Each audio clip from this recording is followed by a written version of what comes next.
I heard you talking about for the people who may not believe in your 25 years of research, going to that again. No, really. Why, are you recording? Yeah, I'm recording this. This is very interesting. What is this for?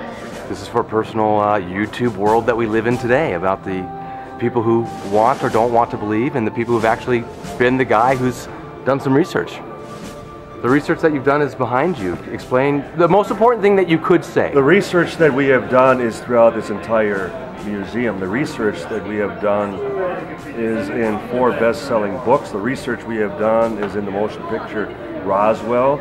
It's in over 30 documentaries. It's in 3 archaeological digs. It's as proactive as one can get. We're the ones in the trenches. We're the ones who are out actively trying to find every last surviving witness. And we're not the ones putting words in their mouths as to what we believe happened. We're allowing them to describe to us precisely what they experienced, what they saw firsthand, and as a result, we've gone where the evidence has taken us. You've done the Roswell dig. You've done a couple other discoveries. Well, I heard you talk about before, this isn't an opinion you formulated. Of course not. First of all, any educated person doesn't have an opinion about their profession. Secondly, the notion that you work on something for this many years and you come away with only an opinion is also an insult to anyone's intelligence. It would be like, what's your opinion of this Nikon camera? And you've only used it for how many years? And well, what's your opinion of it? Sorry. I'm insulting your intelligence, because if you're a professional photographer, if you're a professional in any field, you don't have opinions. You go by what does the job the best, what works the best for you. In our case, it's wherever the evidence has taken us, and it has taken us to the point that we are convinced that Roswell was indeed the recovery of an actual UFO.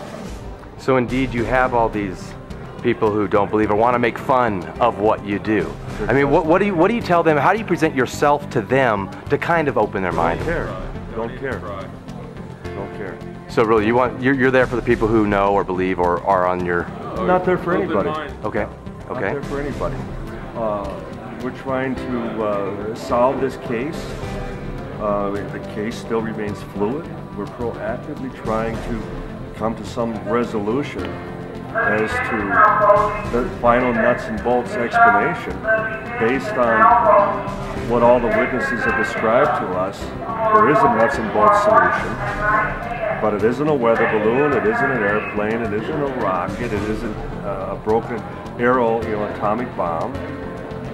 And we have to go in the direction, it's like what Sherlock Holmes was quoted as saying.